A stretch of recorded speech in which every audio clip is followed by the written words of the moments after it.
Los falsos cristianismos.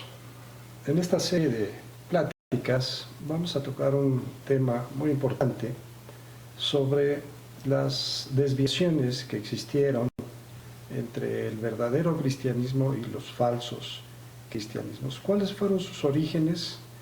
¿Cuáles han sido sus consecuencias?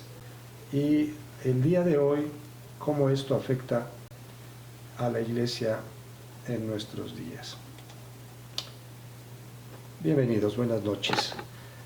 A partir de esta introducción veremos este tema que es bastante amplio, sin embargo es importante que lo analicemos a profundidad, los falsos cristianismos.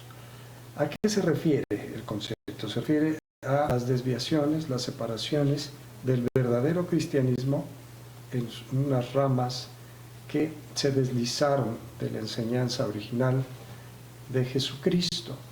Y esto pues no es extraño, ya que Jesús mismo habló de esta situación cuando dijo que vendrían falsos cristos y que muchos dirían, he aquí al Cristo. Dice, no les creáis ni vayáis. ¿Por qué? Porque también la Escritura nos habla de que se levantarían falsos maestros y falsos profetas. Los falsos cristianismos. ¿Dónde tienen su origen? Ahora, estas facciones que se han separado de la verdadera iglesia, no es de extrañar porque también tiene un antecedente histórico, incluso en el tiempo de Jesús. Vamos a ver un ejemplo. Primero que nada, quería comentar sobre el origen de la palabra cristiano. Dice la Escritura en el libro de los Hechos que fue en Antioquía, la iglesia que estaba en Antioquía, en ese lugar, donde se les llamó cristianos por primera vez. Anteriormente se conocía a los seguidores de Jesús como los nazarenos, como los del camino, se les decía, y otro concepto que se tenía muy interesante era el llamarle los hermanos. En ese tiempo, esto se originó por la enseñanza de Jesús cuando los discípulos le dijeron, Señor, enséñanos a orar como Juan enseñó a sus discípulos. Y Jesús les enseñó diciendo, cuando ustedes oren, se dirigirán diciendo, Padre nuestro que estás en el cielo. En ese momento, entre los judíos, el llamar a Dios Padre era algo totalmente fuera de orden. Se le llamaba a Dios el Dios de Abraham, el Dios de Isaac, el Dios Todopoderoso, el Jehová de los ejércitos.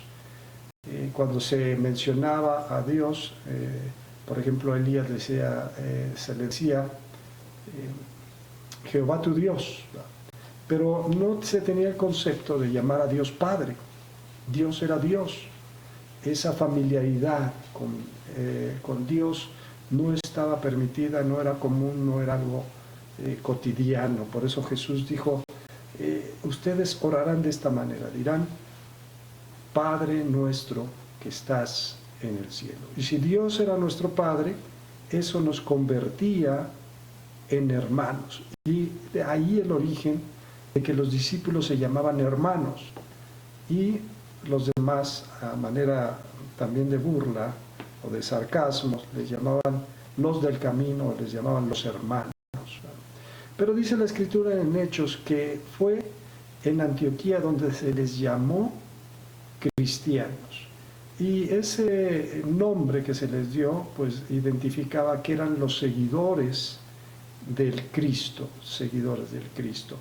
Esto se aplicaba a algunos otros seguidores de otros sectores o de otras influencias. Por ejemplo, ahorita vamos a ver en el caso de los herodianos. Vamos a verlo precisamente en el libro de Marcos, en el capítulo 3, en el verso 6. Habla de la sanidad de aquel hombre. Estoy leyendo la Biblia de las Américas y dice, es el momento en que Jesús sana a un hombre que tiene la mano seca dentro de la sinagoga y están los que estaban en contra de Jesús, estaban atentos, pensando de qué manera podían atacarle o de qué manera podían contrarrestar la influencia que cada vez era mayor de Jesús. Y cuando Jesús sanó al hombre de esta enfermedad, de su extremidad, y les pregunta, ¿es lícito sanar el día de reposo, hacer el bien o hacer el mal? Y entonces nadie le pudo responder, pero se empezó a fraguar un complot para eliminar a Jesús. En el verso 6 dice, pero cuando los fariseos salieron, enseguida comenzaron a tramar con los herodianos en contra de Jesús para ver cómo podían destruirle. Aquí se denomina a estos herodianos. ¿Quiénes eran estas personas? Los herodianos eran un grupo con una afinidad política y cierta influencia religiosa entre los judíos. Eran judíos helenistas que veían con buenos ojos la cultura griega, que hablaban griego, que les gustaba el teatro y los deportes, habían sido muy influidos por la cultura griega y eran afines a precisamente a Herodes y a los descendientes de Herodes, aunque Herodes era un rey impuesto por Roma sobre los judíos, que no era judío, era idumeo, y este grupo, esta facción de judíos, apoyaban, veían con buenos ojos el que Herodes fuera el que encargado de gobernar y posteriormente sus hijos.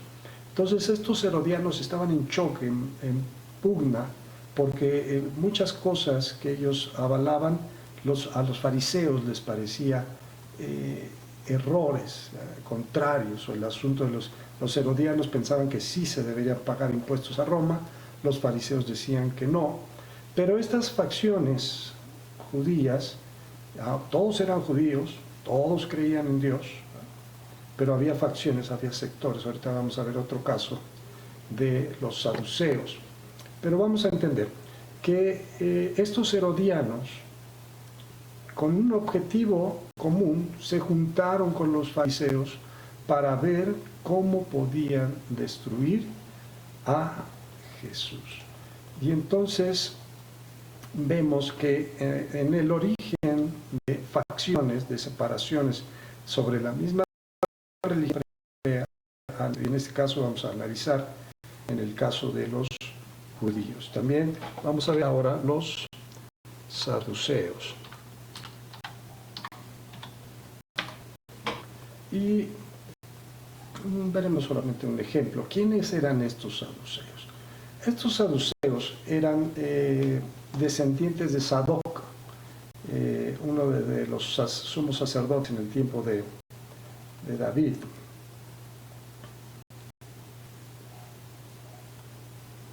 Por ejemplo, vamos a ver aquí en Mateo, capítulo 16, verso 12,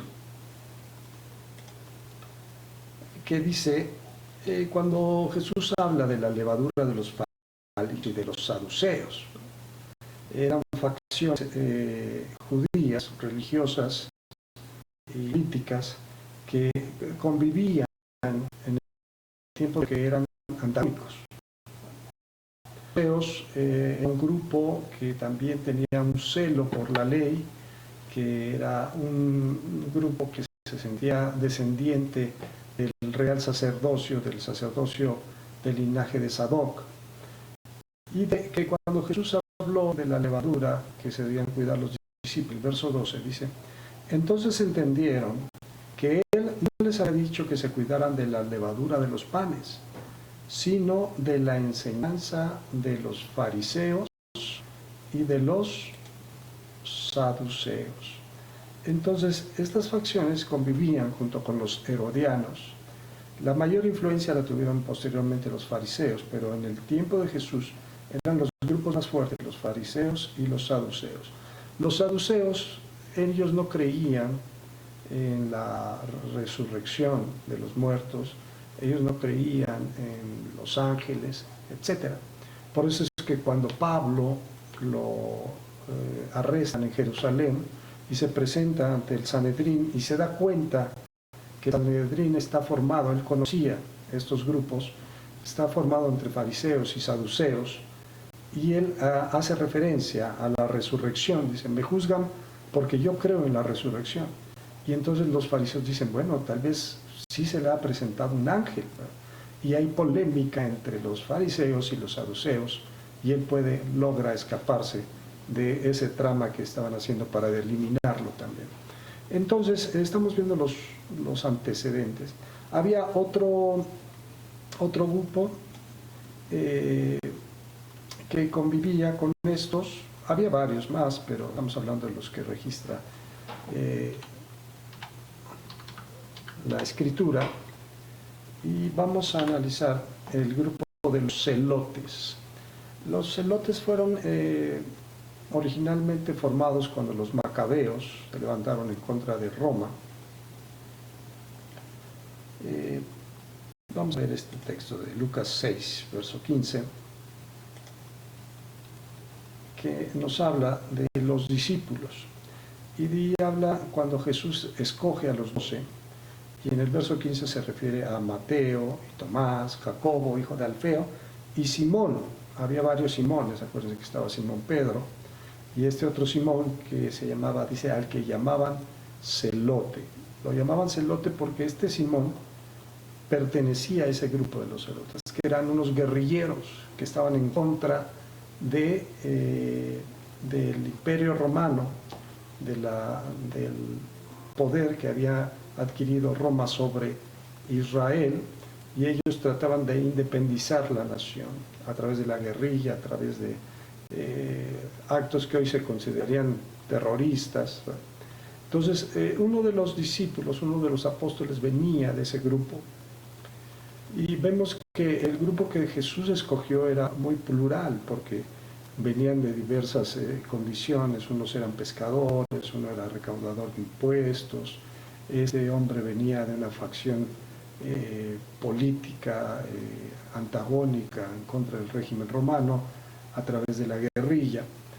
Y estamos viendo que había varios grupos, ¿verdad? Grupos antagónicos entre ellos, pero a veces se unían cuando tenían un fin, un propósito conjunto, como el caso de los fariseos y los herodianos, los fariseos y los saduceos. Entonces, este es el origen precisamente de cuando empezó el cristianismo a tomar la forma de la iglesia fundada por Jesús. Inmediatamente, recordemos que cuando Jesús habló del sembrador que esparcía la semilla y que una caía en determinado lugar y otra en otro lugar, estaba refiriendo a la palabra que es sembrada, pero los corazones de las personas son diferentes. Pablo mismo les advirtió a los líderes de las iglesias diciendo que cuando él partiera, él sabía que muchos se levantarían de entre ellos mismos y enseñarían cosas equivocadas, ¿no? Y tratarían de hacer una ganancia del evangelio y tratar a los creyentes como una mercadería. Entonces, ahí inició, ya cuando los discípulos empezaron a aplicar la palabra, inmediatamente empezaron a ver situaciones de ideas, de enseñanzas, de posiciones contrarias a lo que el Señor había marcado. Esta es una breve introducción, nada más voy a tomar en cuenta uno de los primeros cristianismos separados, que fue precisamente el de los judaizantes. ¿Quiénes eran estos judaizantes? Cuando se convirtieron entre ellos varios fariseos, que eran muy celosos de la ley, que eran muy celosos de las tradiciones. Por ejemplo, los saduceos iban más a la escritura, pero los fariseos, junto con la escritura, tenían también mucho valor su tradición, la tradición. Por eso Jesús les llamó varias veces la atención a ellos. Entonces, estos creyentes judíos que iniciaron en el cristianismo tenían la visión de que todo aquel que creyera en Jesús debía guardar celosamente la religión judía para poder salvarse. Y llegó a ser tan fuerte este grupo dentro de la iglesia, que incluso el apóstol Pedro y Bernabé, dice Pablo, lo narra, trataban de no tener disputa con ellos, trataban de quedar bien con ellos y se apartaban muchas veces de los gentiles cuando estaban presentes hermanos de este sector judaizante, como hoy en día hay cierta línea, cierta tendencia a tratar de regresar a las costumbres judías, a la religión judía, a hablar en hebreo, etc. Hay un origen de esto allí en la primera incisión en la iglesia. Ahora, esa visión fue dispersa por la revelación del Espíritu Santo que tomó el control. El control de la iglesia real es a través del Espíritu Santo, no de una organización, no de una denominación, sino es el Espíritu Santo el encargado de guiar, de encaminar a la iglesia por donde debe de caminar. Cuando a Pedro se le reveló aquella visión en que vio los animales y oyó la voz que dijo, Pedro, levántate, mata y come, Dios estaba diciéndole que no llamara inmundo a lo que él había limpiado antes de que fuera a casa de Cornelio. Todos conocemos ese pasaje. Y una vez que el Espíritu Santo descendió en Cornelio y los demás, todos gentiles en ese lugar, Pedro reconoció que Dios se agradaba de todo aquel que le busca en cualquier nación. Dijo, ¿podríamos impedir el agua a aquellos que han sido bautizados igual que nosotros por el Espíritu Santo? Y fue cuando inició la iglesia entre los gentiles, a la cual fue llamado como apóstol Pablo. Entonces profundizaremos en esos temas, ¿no? Cuándo empezaron a haber herejías, cuándo empezaron a separarse ciertos sectores de la iglesia con ciertas ideas, cuándo se empezó a pensar que Jesús no era Dios o que la resurrección de Jesús no había sido corpórea, sino había sido un vapor, un ente. Todo ese origen que da origen también a falsos cristianismos de la actualidad fueron presentándose durante los primeros años de la iglesia. Y no era algo extraño porque vuelvo a comentar, Jesús mismo dijo que se levantarían falsos cristos. Y hoy en día hay falsos cristianismos. Y es muy interesante si tú en este tema quieres involucrarte, porque podría ser que estés siguiendo un cristianismo equivocado. ¿Cómo saberlo? Vamos a ir a la fuente, al origen, a las Escrituras.